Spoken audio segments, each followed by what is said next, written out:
his 31st birthday, Lance Kapua went out to meet up with friends in Rotorua. His family was preparing for a celebration the next day.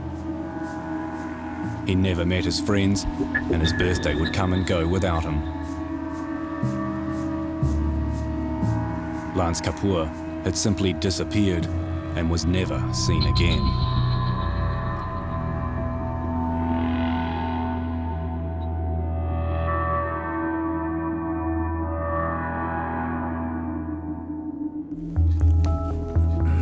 This is my brother Lance.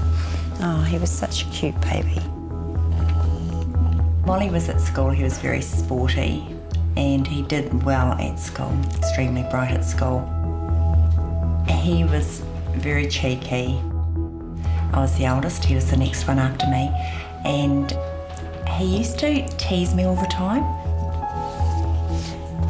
That was at one of Mum's birthdays, eh? Was she 55? That was 20 years ago. Would have been June, the month before Lance went missing. I still hold hope. I do hope that Lance is still alive and that one day he will come home. Lance's parents have both passed away, but his brothers and sisters continue to search for answers.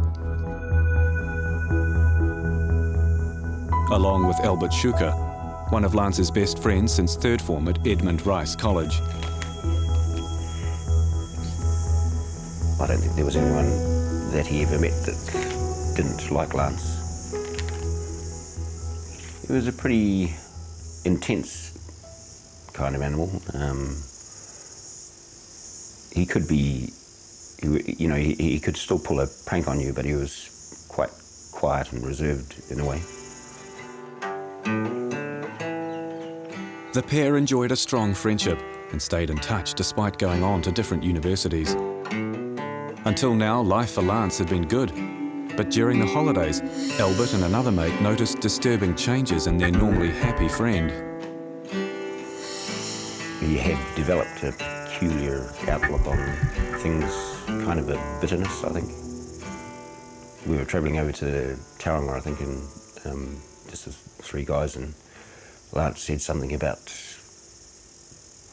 an encounter with a woman that didn't sound quite right. Seemed a bit strange, and we just thought that his account of the story was kind of a bit off the beam. After 18 months at uni, alarm bells were ringing with Lance's whānau too. From a childhood where Lance excelled academically and in sport, his life was now unravelling and no one knew what was going on. He used to talk to himself, turn up for work looking quite unkempt. He used to work part-time, sometimes not even turn up for work. Our friend who was up there at the time kept an eye on him until such time as he thought that something needed to be done, and that's when we managed to bring him back to Rotorua.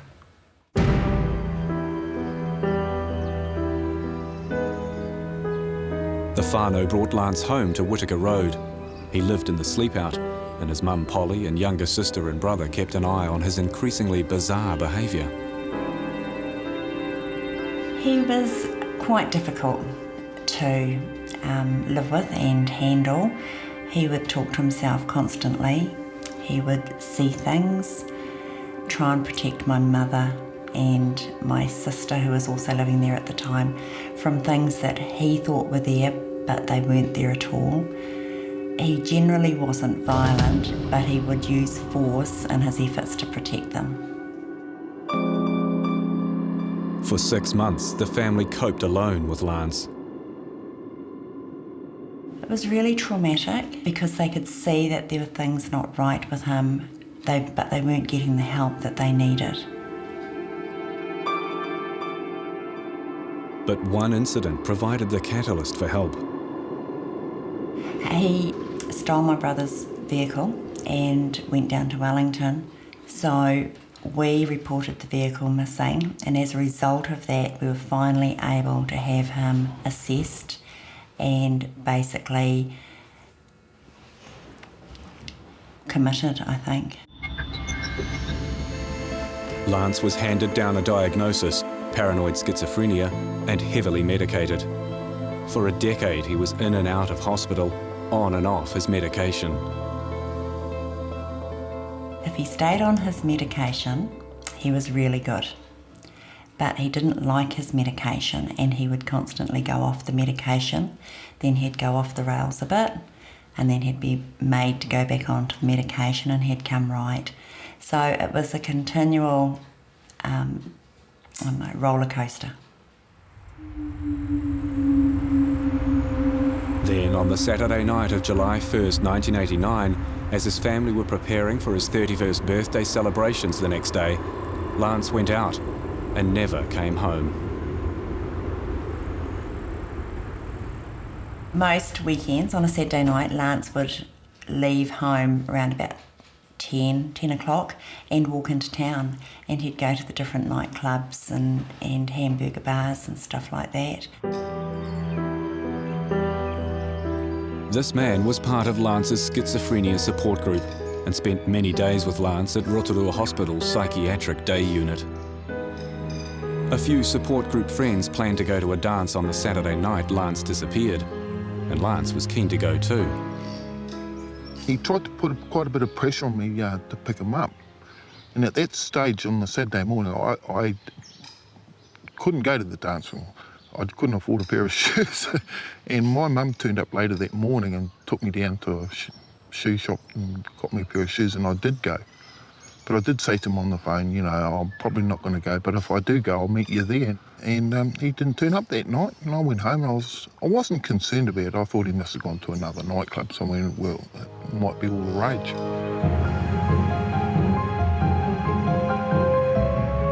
Joe's Diner in Amoho Street was a regular haunt for Lance, and in what's believed to be the last sighting of him, he was looking agitated outside Joe's at 3 a.m. on July the 2nd. It was the early hours of his 31st birthday. It's a funny feeling that you get, because if someone's dead and you know that they're dead, you can come to terms with that. But when someone just goes missing, you don't know what to think. Initially, I thought that Lance was running away from himself.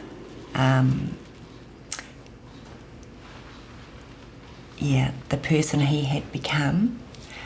And then other times I think that something terrible has happened to him.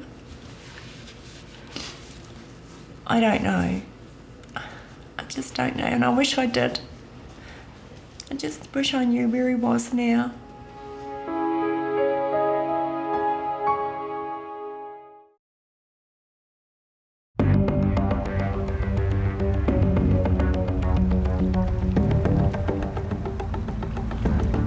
The day before Lance Kapua disappeared, fellow patients at Rotorua Hospital noticed a severe deterioration in Lance's mental condition.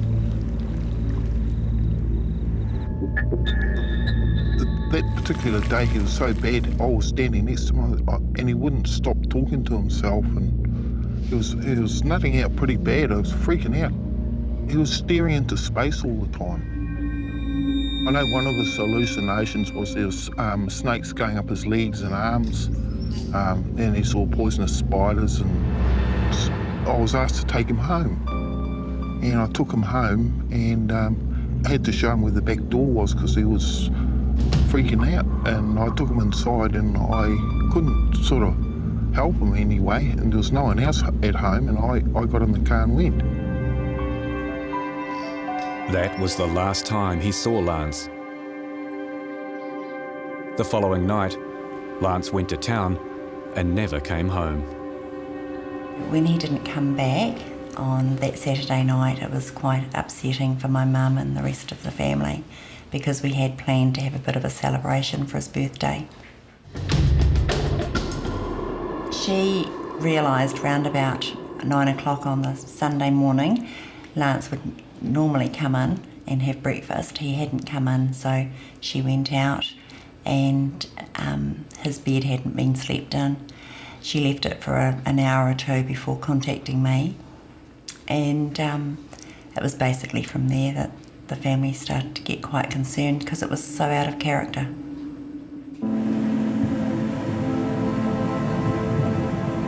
By Sunday afternoon, Lance's extended whānau was all there for his birthday, but the party mood had evaporated.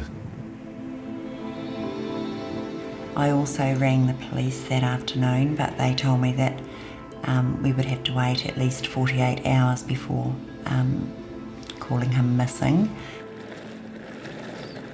Sunday night, the whānau searched nearby Kuiro Park, a popular tourist spot full of thermal pools and bush.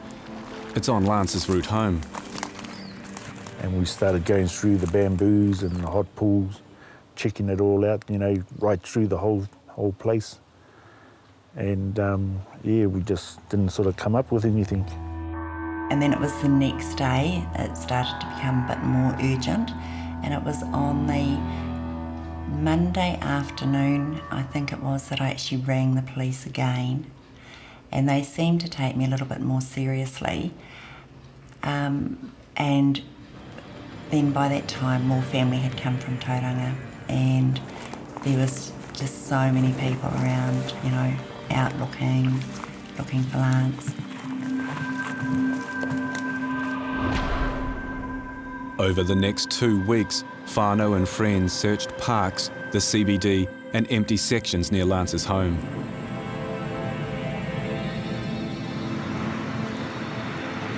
Divers searched Utahina Stream, which runs parallel to Lance's home in Whitaker Road and empties into Lake Rotorua. The family even paid for its own aerial search of the lake. Their home is just a few doors from the lake edge, but for all their efforts, the family found nothing, and they had little help from police. They were just so disappointed in the response from the police at that time. We had the manpower to actually go out and look, but we didn't have the knowledge of how to coordinate such a search.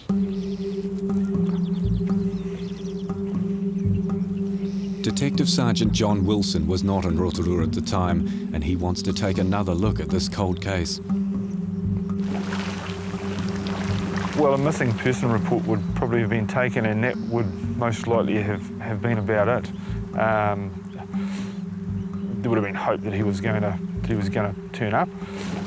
A few inquiries would have been made, and that's probably about it. I mean, if this happened now, I know how I'd deal with it from a search and rescue perspective, but obviously back then that was just the way things were done. Writer and investigator Scott Bainbridge also seeks new clues. He wrote a chapter on Lance Kapua in his book, Still Missing, and recently put up posters in Rotorua to seek new information. It's a real mystery. No one really knows what happened to him. It wasn't widely publicised, and there's so many different theories. Lance's paranoid schizophrenia complicates the case. Investigators need to delve inside his mind to understand how Lance might act.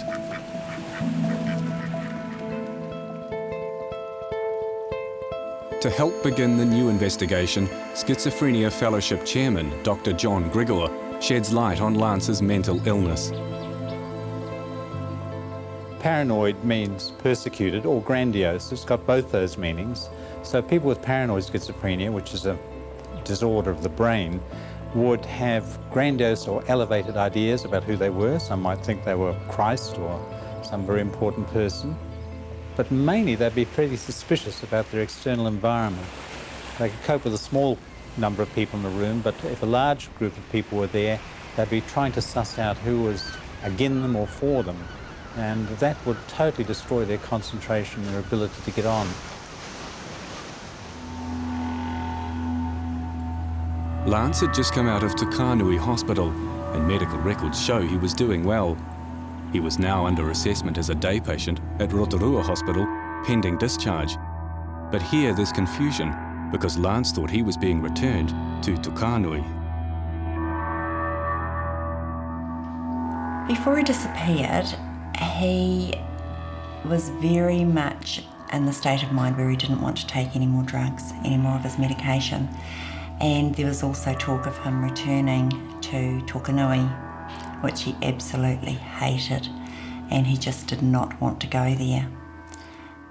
So his state of mind in general probably wasn't all that great. Only 50% of schizophrenics actually recognise they're ill, so they often do go off their medication when they feel well enough. But most quickly relapse. He was on very, very, very high doses of medication. He was a big man, and clearly he'd been in Tokanui Hospital for some time to be on that amount of medication. But like many other young people, he did not want to take treatment continually, and that each time he had a further breakdown, he would likely to not be able to reach quite back to his previous level of functioning. And that would be demoralising when things which he could do effortlessly some time beforehand, he found was a struggle now. The timing of Lance's disappearance on the eve of his 31st birthday is also significant. Birthdays are important events, Christmas is another. Many people with psychiatric problems, they're awful times for them. You review your life, and at 30, most of us have achieved where we want to go in terms of our trade or profession. And I think that he would be reviewing the last 10 years and thinking so much of it has been wasted or spent in psychiatric hospitals, being unwell. I think he did know that his life wasn't how he had planned it, and I go through stages where I think that he was running away from himself when he disappeared. Lance simply left no trace.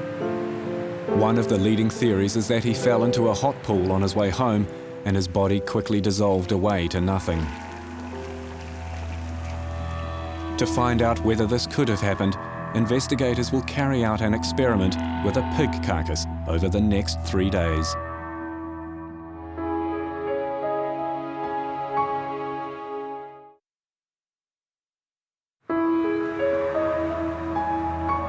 Lance Kapua left no clues when he disappeared from Rotorua 20 years ago. But the most popular theory is that he ended up in a hot pool on his way home. To help figure out Lance's most likely movements, we enlisted the help of the Search and Rescue Institute's Ross Gordon. You've got hazards such as water areas. One of the things we know with people like Lance and others with similar difficulties, that they're attracted to water, particularly entry points to water, so we'd be identifying any of those. In this particular area, obviously hot pools have to be a consideration.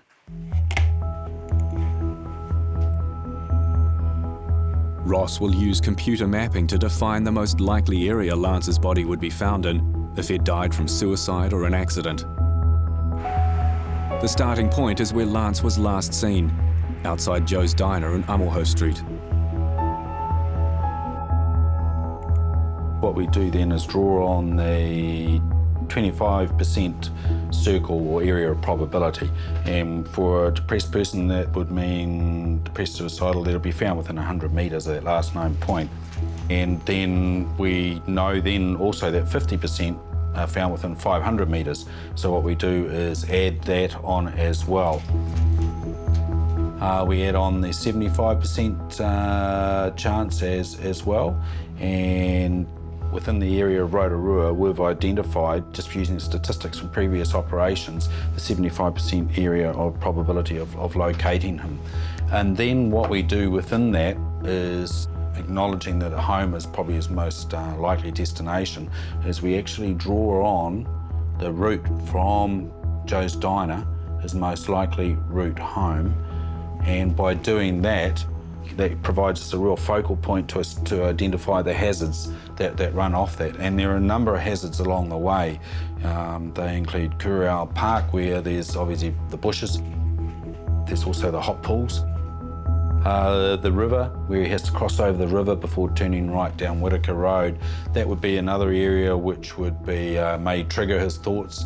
And once he gets down past home, whether he went into the home or whether he went straight ahead to the lake, which according to the neighbours is one of his favourite places.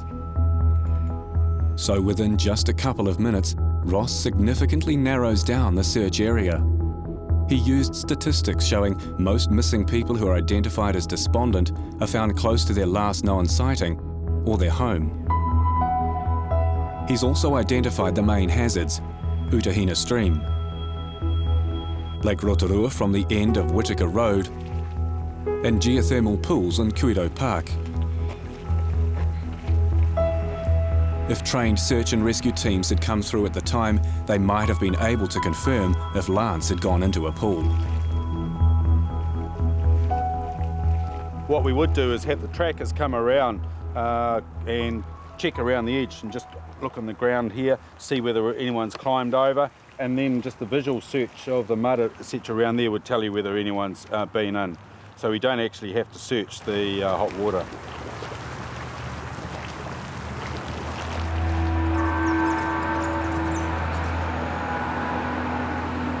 Lance's family searched the park within 24 hours of his disappearance.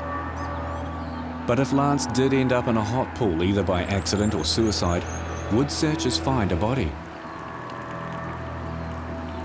It would be rendered down to bones and flesh fairly quickly, and the flesh would come off the bones, and you'd end up with some bones on the bottom of the hot pool and a fatty residue on top of the hot pool, and not a hell of a lot else. That would happen in a matter of hours. So if he's fallen in a hot pool in the middle of the night, the chances of him being found would be pretty slim. But expert opinion differs. Brad Scott is a scientist who specialises in Rotorua's geothermal fields. He believes a body would stay on the surface of a hot pool long enough to be found. I've been associated with 2 people that have ended up in hot springs, one actually here at Kuroa Park several years ago and one at Waka. And in both cases, I mean, the bodies are present for quite some time. And in both those cases, it was a couple of days after the event that we were involved, and the bodies were, they were still quite intact. Significantly, in 1989, geothermal activity in Rotorua was at an all-time low. Many of the features that you see today in Kuroa Park, in fact, at that time were dry. The water levels had dried up on them. They'd stopped overflowing, they'd cooled down. So the place was actually really quite depressed, and there was really only a small selection of springs available. To test the opposing theories, Brad helped select a pool the same temperature as in 1989. Currently at the moment I'm getting sort of 57.9, 58 degrees C. And just to give you some comparison for that, a really hot bath would be about 42 degrees. Investigators will put the carcass of a pig into the pool and observe it over 3 days. So this pool reflects a typical alkaline chloride pool in the late 1980s in Kuroa Park. With council and iwi permission, we prepare the pig. It's not gutted to be as close as possible to a human body.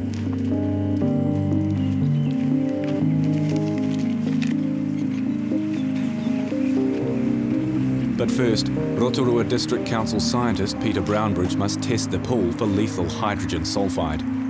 If the levels are too high, it'll be too dangerous to proceed. Hydrogen sulfide is quite a deadly gas at low levels. It paralyses the part of the brain that tells you to breathe, basically. So the risk is, if you're down low and are in it, you collapse, and in this case you may fall into the water and drown, or if you fall out of the water you shallow breathe for a while and then eventually asphyxiate yourself. The reading is negative, but the council adds a warning: do not try this at home. It's done under entirely controlled circumstances that we've got here, with all the gas measurements and temperature being taken. But they do change constantly in that, and we'd like to get the message across that it's not safe for people to go beyond the fences, and certainly the activities that take place in this shoot are not stuff that we allow regularly to happen.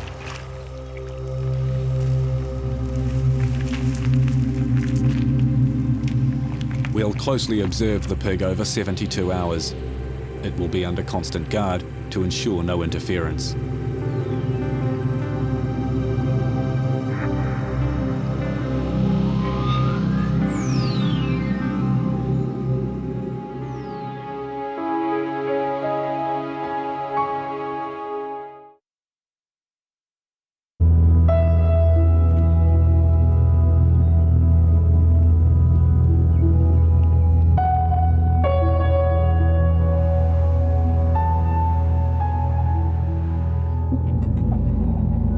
The pig remains in the hot pool for 3 days.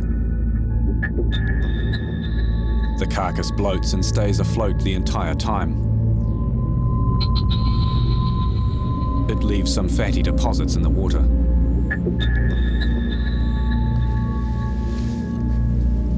To analyse our experiment, we called on pathologist Dr. David Taylor. I thought that this pig would resemble very, very closely what would happen to a human who fell in such a pool. First of all, the body is floating, which is what I'd expect. The spring has lots of mineral salts, a bit like the Dead Sea. It's hard to sink.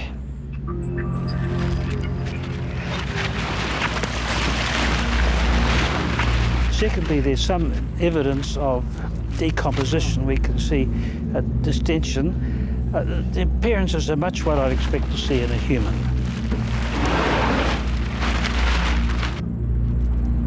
I'm going to incise this, if we can.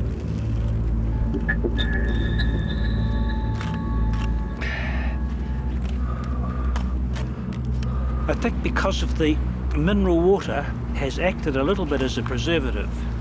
Now, had this pig been in the lake, over this time I would have expected a far greater degree of decomposition. I think this has been a valuable experiment. Dr. Taylor believes a human body would behave the same way as the pig. The body would have floated, and I think unless it had been in a very, very remote area, the body would have been discovered floating intact.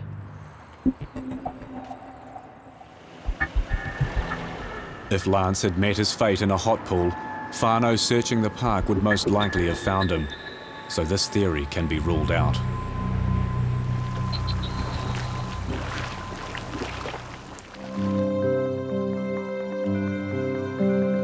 So what did happen, given Lance didn't meet an untimely death in a hot pool?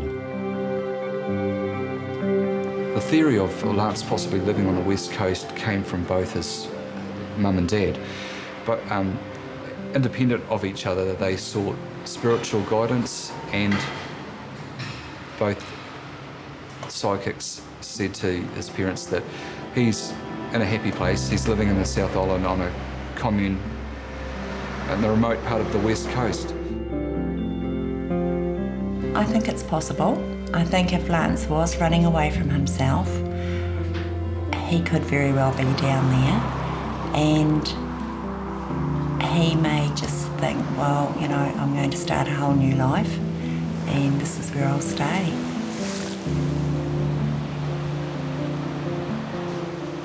Psychic musings are not something investigators put a huge amount of value in, but the thought Lance might be living in a commune on the South Island's west coast is a hope Lance's family cling to, so it warrants follow-up.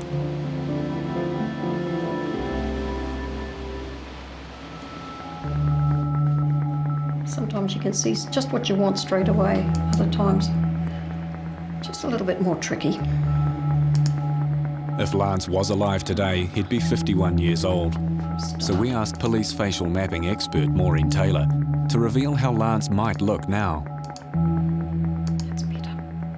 Well, all around the jowl area, the eyes can go down like this. You'll get a lot of wrinkles. The ears won't change. Ears grow as you grow. A photo of Lance's father is a guide. It does give me a bit of an idea of exactly how he will age. Lance has got a face shape very like his father. I can build him up, age him. I can put him with his beard. I'll go up now to forehead lines. His father has these sort of lines here, which are the furrow lines right there, but he's also got a lot of wrinkles up there. So here we go, we go into eyes.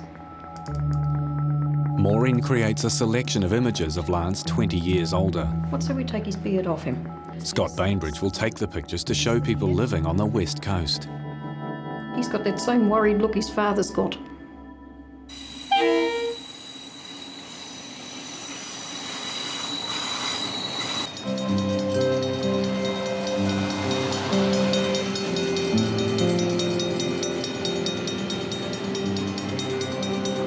Roger Ewer has been on the coast since 1968. He knows all the old communes and most of the inhabitants. People have come to the coast often just to get away from the city, and so there's always been quite a lot of odd people on the coast.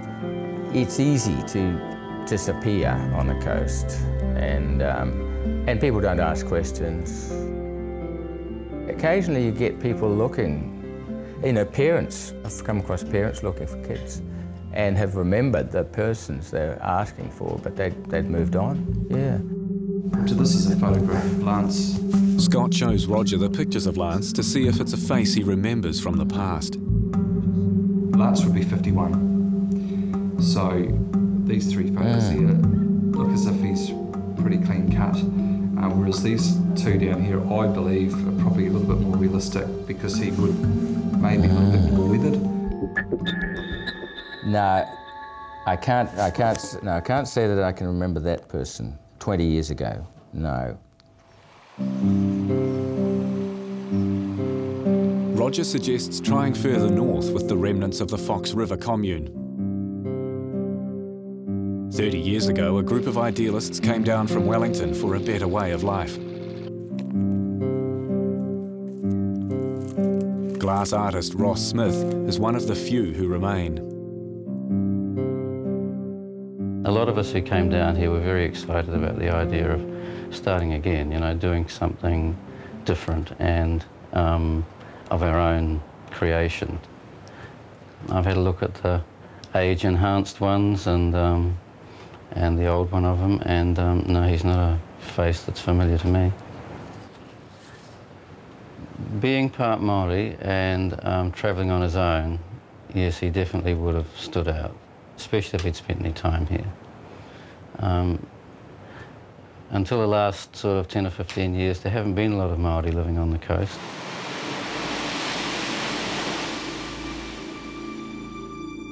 The final visit is to Gloria Vale, the super private Christian sect known as the Cooperites, inland from Greymouth.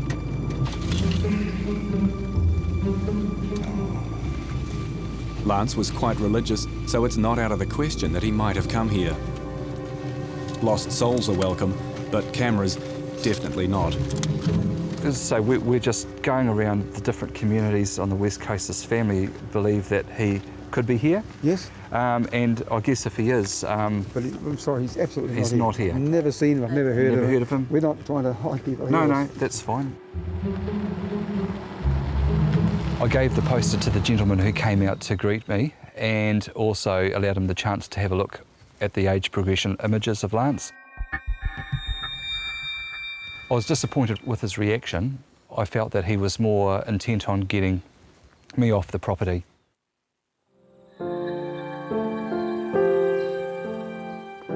For Lance's sister, it's a disappointing outcome. That was upsetting because I've always held that secret hope that he is down there and that we will find him. And there's still that possibility because, New Zealand is really a big place for one person to hide in. You just have to live in hope that, he may just turn up sometime. But hopes of finding Lance alive are slim. However, police have now agreed to coordinate a small search where the Utahina stream flows into Lake Rotorua. After 20 years, you'd be looking for bones, pretty much. Maybe jewellery, large items of jewellery like a watch perhaps. I wouldn't expect there'd be a lot else left. Are they going to find anything? After 20 years, is it possible to find something? And I suppose there's always that possibility.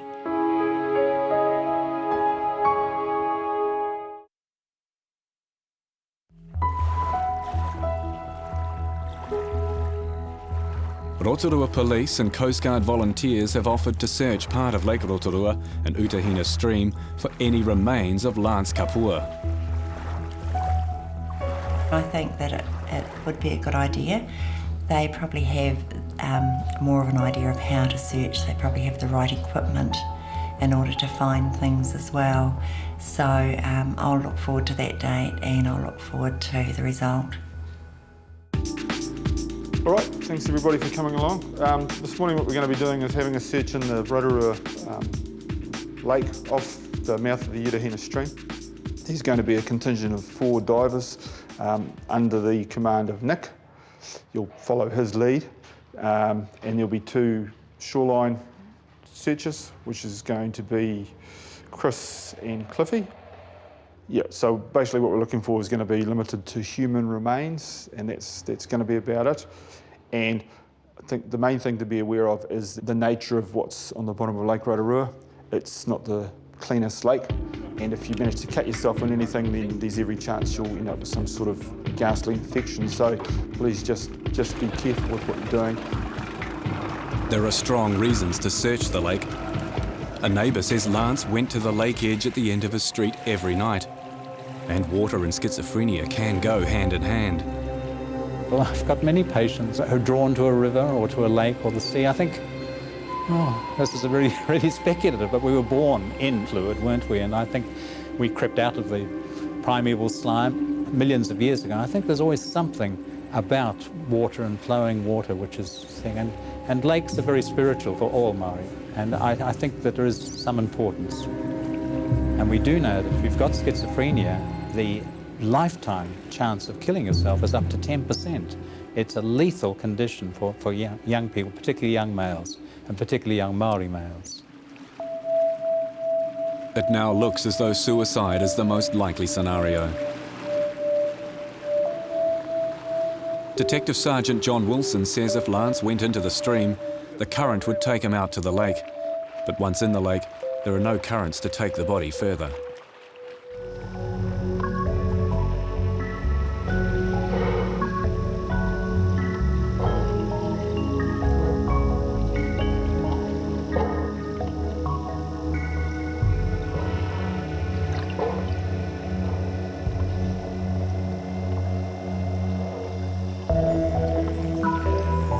Today's conditions are pretty much ideal. Anything more than a light chop in Lake Rotorua, it stirs the mud up off the bottom and it's like pea soup. You can't see your hand in front of your face. So as far as searching conditions go, this is pretty much ideal. Having got out here and looking at what's here, it's a daunting task and really a needle in a haystack. But I guess the highest area of probability would be off the mouth of the stream. I think it's unlikely he simply walked into the lake. I think it would be more likely that he's gone into the stream perhaps, and that would put him out in this area. As Audrey and members of her whānau look on, searchers make a find.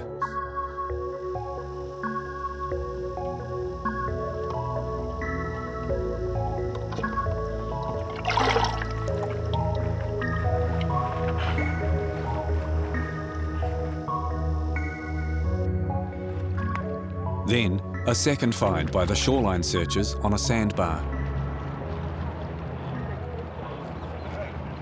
This was found approximately 50 metres out from the opening of the Iringa in the river, in the lake proper, fairly early on in our first search. I don't know whether it's bone or not. Caught my eye immediately as appearing to be bone when I first saw it. Picked it up, not for me to say, but this hollow bit in here is interesting, and maybe it's from marrow or maybe it's some sort of funny rock formation. Who knows? Found 2 pieces of what looks like bone just the other side of the lagoon there on the inward side, and these were apparent because they were above the surface of the silt and the mud, and so here they are. Yeah, I would have expected to have found some bones considering its proximity to civilization. But certainly the larger fragment, which I'm not sure what it is, that's a bit of a surprise. But I guess analysis will tell. But by and large, so it's been reasonably successful. There's a few things now to follow up on. It was quite interesting watching the search. I don't know if I really wanted them to find anything. I'm a little bit two-minded about that. I still hold hopes that Lance is alive and well. If anything was found that is relevant, it would be quite upsetting, you know. But I'd like to know, if they were human bones, I'd like to know whether it is or whether it isn't my brother. Yeah.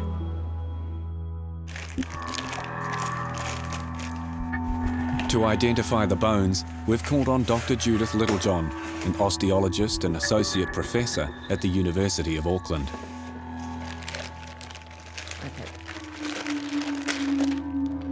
Oh my God, what is it? Whatever it is, it's not human, I can tell you that. That's actually volcanic. It's stone. Also, if you look at it in cross-section, it's completely amorphous, it's stone-like, rather than bones are living tissue, so bone actually has fibres running through it, so you can actually see the internal structure.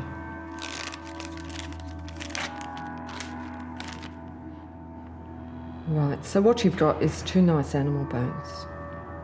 Actually, they're probably cattle, judging by the size. So they're simply too big to be human. And the other thing that you can see is that they've actually been butchered. See how it's a straight cut line? So, which also means it's probably cow. It actually looks like it's part of the pelvis or the sacrum of a cow.